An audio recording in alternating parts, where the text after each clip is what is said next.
மாம்பழ திருவிழா நடக்க இருக்கின்றது. அந்த மாம்பழ திருவிழாவுக்குத்தான் வந்திருக்கின்றோம். இங்கே மாம்பழ திருவிழா சிறப்பாக பூஜையும் மாம்பழ கதையுமே நடக்க இருக்கின்றது. அதை உங்களோடு சேர்ந்து நானும் பார்க்க போகின்றேன். பாருங்கள்.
பெருமானுக்கு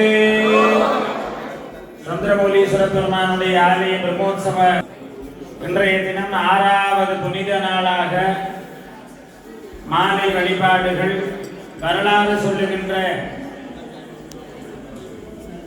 விழாவாக இந்த விழாவை கொண்டாடுவதற்கு சந்திரமௌலீஸ்வர பெருமான் திருவுளம் கொண்ட காரணத்தினாலே இங்கு அந்த விழாவை ஆரம்பிப்பதற்கு இப்பொழுது எல்லா பாத்திரங்களும் தயாராகிவிட்டார்கள். இப்பொழுது எழுந்தருள நாரத மகரிஷி, அம்மை பிராட்டியார், விநாயகர், முருகக்கடவுள், இடும்ப பக்தர், இப்படியாக எல்லா பாத்திரங்களும் ஒன்று சேர ஆட்டம் மயிலாட்டம் ஆட மங்கள இசைகள் முழங்க இப்பொழுது திருவிளையாடல் நடக்கக்கூடிய ஆலயத்தினுடைய மேலை திசைக்கு நோக்கி நாம் எல்லோரும் செல்ல போகிறோம். இறைவன் வசந்த மண்டபத்திலே இருந்து புறப்பாடாக எல்லோரும் ஒன்று சேர்ந்து வீதி வலமாக சென்று திருவிளையாடல் இறைவன் புரிய அந்த திருவிளையாடலை நாம் எல்லோரும் பார்த்து வணங்கி இன்றைய மாம்பழ திருவிழாவை சிறப்பு செய்வோமாக. நம பார்வதி பதையே.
தெய்வீகம் நிறைந்த சந்திரமௌலீஸ்வர பெருமானுடைய சன்னிதானத்தின் கண்ணே இன்றைய தினம் மகோத்சவ 6வது புனித நாளான இன்றைய நன்னாளில் விநாயகர், முருகக்கடவுள், பரமேஸ்வரர்கள் மும்மூர்த்திகளாக இங்கு எழுந்தருளி கூடிய திருவிளையாடல் என்று சொல்லக்கூடிய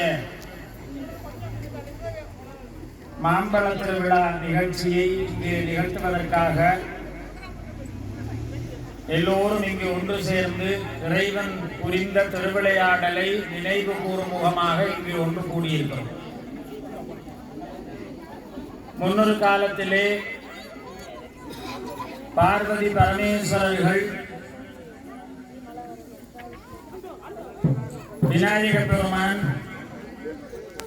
முருகக்கடவுள், நாரத மகரிஷி போன்ற எல்லோரும் கைலாசத்திலே ஒன்று கூடி இந்த திருவிளையாடலை நிகழ்த்தினார்கள். அப்படி அந்த வரலாற்றின் பிரகாரம் ஆலய பிரம்மோற்சவங்களில் இந்த மாம்பழ திருவிழாவும் மிக சிறப்பாக நடைபெற்றுக் கொண்டிருக்கிறது. தாயகத்திலே நடைபெறுவதை காட்டிலும் இங்கு மேலை தேயங்களிலே மிக சிறப்பாக இந்த மாம்பழ திருவிழாவை கொண்டாடுகிறார். மிக உயர்வாக வரலாறுகளை வருங்கால சந்ததியருக்கு புகட்டும் விழாக்கள் கொண்டாடப்படுகிறது. அந்த வகையில் சைவ பெருமதத்திலே முக்கணிகள் முதன்மையாக சொல்லப்படுகிறது. மா, பலா, வாழை ஆகிய முக்கணிகளையும் முதன்மையாக வைத்து கனிகளாக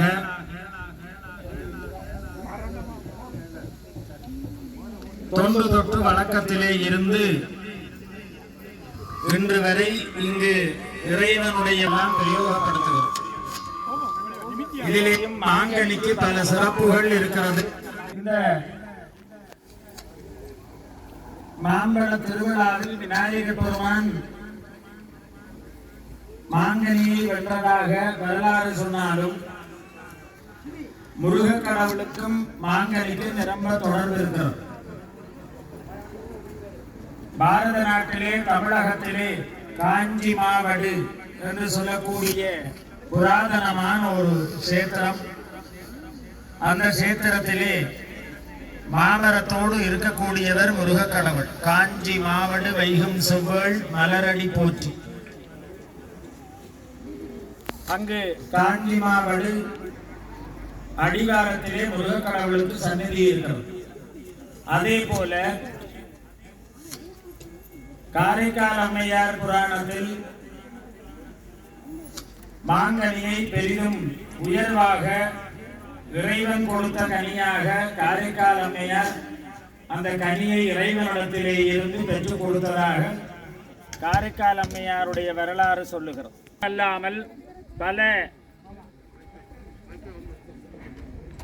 ஆலயங்கள் தலவிருட்சமாக மாமரத்தையே கொண்டதாக இருக்கிறது.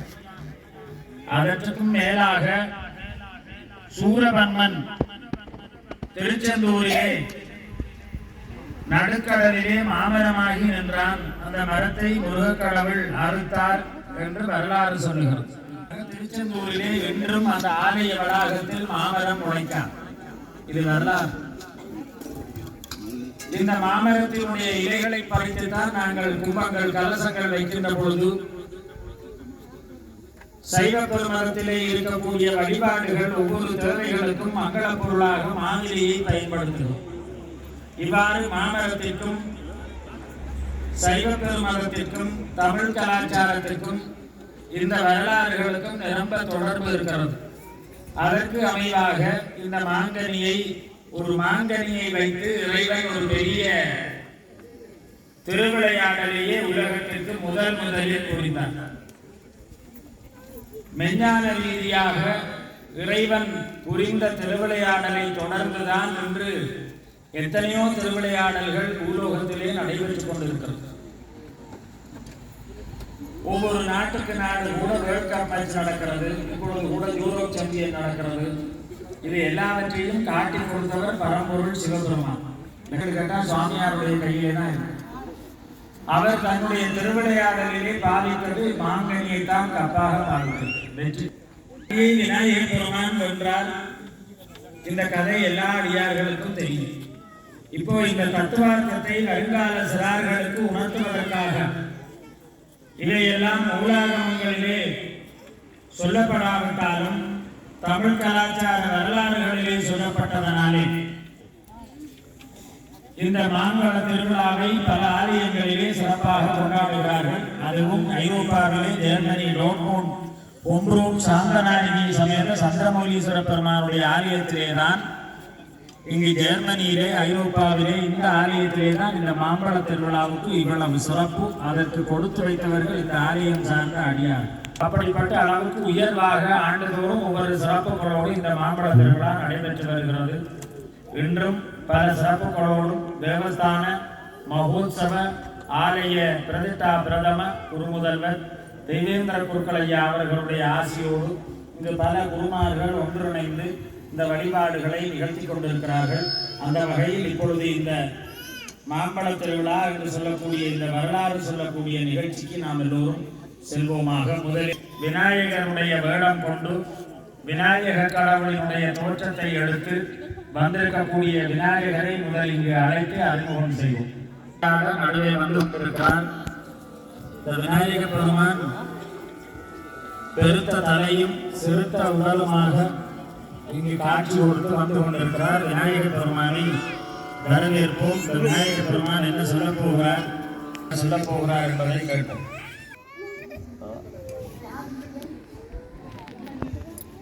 ஆதித்யன் என்கின்ற பெயரிலே விநாயக பெருமான் இங்கு எழுந்தருளி இருக்கிறார். எல்லோருடைய கரகோஷத்தோடும் விநாயகரை முதலிலே வரவேற்று பெருமான் தான் வெற்றி பெறப் போகிறார் போல இப்பவே தெரிகிறது. ஆட்ட ஆரம்பத்திலே விநாயகர் பெருமானை வரவேற்றுக் கொள்கிறோம். தொடர்ந்து முருகர் முருக கடவுளையும் அழைத்து அவரிடத்திலேயும் அவரையும் அறிமுகம் செய்வோம். எல்லாம் செல்கிறது. முருக கடவுள் அண்ணனடையிலே வருகிறார். சிறிய முருகன் தாங்கி இருக்கக்கூடிய வேலாயுதம் பெரியது, உலகை ஆள வல்லது. அப்பேற்பட்ட வேலாயுதத்தோடு இங்கு முருக கடவுள் வந்திருக்கிறார். முருக கடவுளை வரவேற்று கபிஷன் என்கின்ற பெயரிலே முருக கடவுள் இங்கு எழுந்தருளி இருக்கிறார்.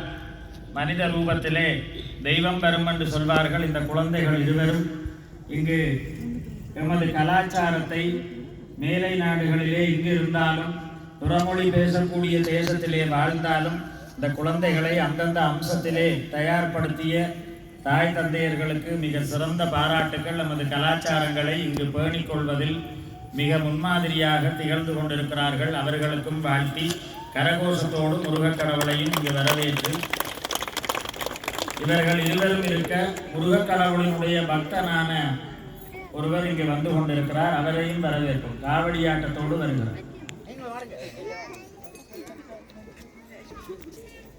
இங்கு வந்திருப்பவர் யார் என்று கேட்டால் அநேக மாணவர்களுக்கு தெரியும். இடும்ப பக்தர். உங்களுக்கு பெயர் ஆதவன் சூரியனுடைய பெயரிலே இருக்கக்கூடிய இடும்ப பக்தர். இவர் இங்கு 2 மலைகளை கட்டி காவடியாக இருக்கிறார். காவடி வந்த வரலாறு இதுதான். எல்லோரும் தெரிந்து கொள்ள வேண்டும். முருகக் கடவுளுக்கு தான் காவடி. காவடிக்குரிய பெருமை முருகக் கடவுளுக்கே உரியது. இது ஒரு தகவல். இங்கு வந்திருக்கக்கூடியவர் இடும்ப பக்தர், முருகக் கடவுளினுடைய பக்தர். இவர் அகஸ்தியரிடத்திலே சென்று கேட்டார், நான் முருகனை பெருமானை பார்க்க போக வேண்டும். அந்த முருகக் கடவுளை பார்க்க போவதற்காக என்னுடைய பூர்வ ஜென்ம பாவங்கள் எல்லாம் விலக வேண்டும் என்பதற்காக என்ன செய்ய வேண்டும்? சிவகிரி சக்திகிரி என்கின்ற 2 மலைகள், சிவமலை சக்திமலை, 2 மலைகளையும் காவடியாக கட்டி எடுத்து உன்னால் செல்ல முடியுமா என்று கேட்டபொழுது அதற்கும் அவர் சம்மதித்து அந்த சமயத்திலே காவடியாக முருகக்கடவுளை நோக்கி புறப்பட்டார். அதனுடைய வரலாறு தான் இடும்பபக்தன். எல்லா அநேகமான முருகன் கோவில்களிலே இந்த இடும்பபக்தரை சன்னிதானத்திலே பிரதிஷ்டை செய்திருப்பார். அகஸ்திய வாக்கியாத் சிவகிரிம் பாக்வாதா சுபாதுகே. பழனிக்கு சென்றவர் அகஸ்தியருடைய வார்த்தையை கேட்டு 2 மலைகளை கட்டி காவடியாக ஆடி பழனிக்கு சென்று அங்கு வைத்தார். அங்கு இவரை தேவர்கள் எல்லாம் பூஜித்தார்கள் என்று இடும்பபக்தருடைய வரலாறு சொல்கிறது. அந்த இடும்பபக்தரும் இங்கு எழுந்தருளியிருக்கிறார். அவரையும் எல்லோருடைய கரகோஷத்தோடும் வரவேற்று இன்னும் 2 பாத்திரங்கள் இங்கு இருக்கிறார்கள். அவர்களை இப்பொழுது அழைப்பது சரியில்லை. அப்போது அந்தந்த நேரத்திலே அழைத்து அவர்களோடு பேசுவோம் என்று கூறி கைலாய மலையிலே பார்வதி பரமேஸ்வரர்கள் எழுந்தருளி இருக்கின்ற வேளையில் பார்வதி பரமேஸ்வரர்களுக்கு ஒரு அசரீதி தெரிகிறது. இன்று கைலாயத்திற்காக கிரிவலத்திற்காக எத்தனையோ அடியார்கள் வந்து கிரிவலம் செய்கிறார்கள், கைலாசத்தை நோக்கி வருகிறார்கள். இந்த கைலாசத்தை நோக்கி வருகின்ற அடியவர்கள் எல்லாம் சாதாரண அடியவர்களாக இருக்கிறார்கள். ஆனால் வளமைக்கு மாறாக இன்று ஒரு மகரிஷி இங்கு வர இருக்கிறார், நாரத மகரிஷி இங்கு வர இருக்கிறார் என்பதனை பார்வதி பரமேஸ்வரர்கள் அறிகிறார்கள். அவர்கள் அறிந்த கணமே அங்கு நாரத மகரிஷியும் வருவதற்கு தயாராகிறார். வருகையை பார்வதி பரமேஸ்வரர்கள் அறிந்து கொள்கிறார்கள். நாரத மகரிஷி பூலோகத்திற்கு சென்று அங்கெல்லாம் எல்லா கஷேத்திரங்களிலேயும் இருந்து எல்லா தேவ பூஜைகள் வழிபாடுகளையும் நிகழ்த்தி கொண்டு ஒரு கணம் கைலாசத்திற்கும் சென்று வருவோம் என்று சிந்தித்த உடனே நினைத்த மாத்திரத்திலே செல்லக்கூடியவர்கள் ரிஷிகள். அவ்வளவு தபோ வலிமை அந்த ரிஷிகளுக்கு இருக்கிறது. அந்த தபோ வலிமையின் பிரகாரம் ஒரு கணம் சிந்தித்தார். கைலாசத்துக்கு ஒரு முறை சென்று நெடுக நாம் எப்பொழுதும் சதாகாலமும் பெருமாளையே நாராயணனையே சிந்தித்தவாறு இருக்கிறோமே, ஒரு கணம் கைலாசத்துக்கு சென்று இறைவனை வழிபடுவோம் என்று நாரத மகரிஷி சிந்திக்கிறார். அப்படி சிந்தித்ததும் இங்கு நாரத மகரிஷியினுடைய சிந்தனையின் அடுத்த நொடிப்பொழுதில் அவர் கைலாயம் நோக்கி வருகிறார். ஸ்ரீராம ராம ஜெய ராம ராம நமோ, ஸ்ரீராம ராம ஜெய ராம ராம நமோ, ஸ்ரீராம ராம ஜெய ராம ராம நமோ, ஜெய ராம ராம ஜெய ராம ராம நமோ.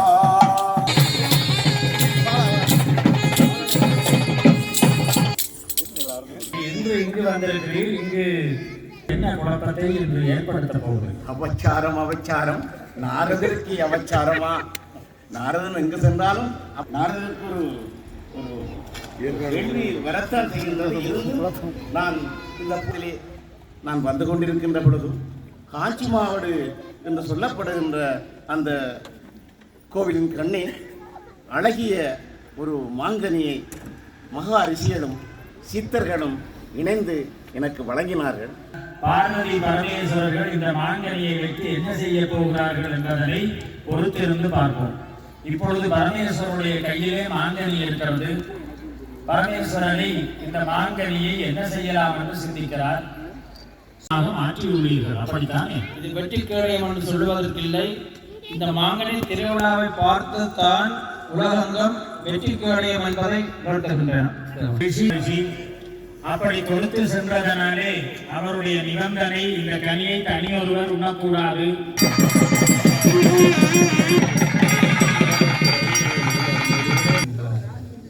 யாருமே வடிவான உங்களோட கணபதி பெருமாளே, கணேச பெருமாளே, வேதங்களின் காலங்களையும் உலகில் உலர்த்திய ஸ்ரீ முருகப்பெருமாளே,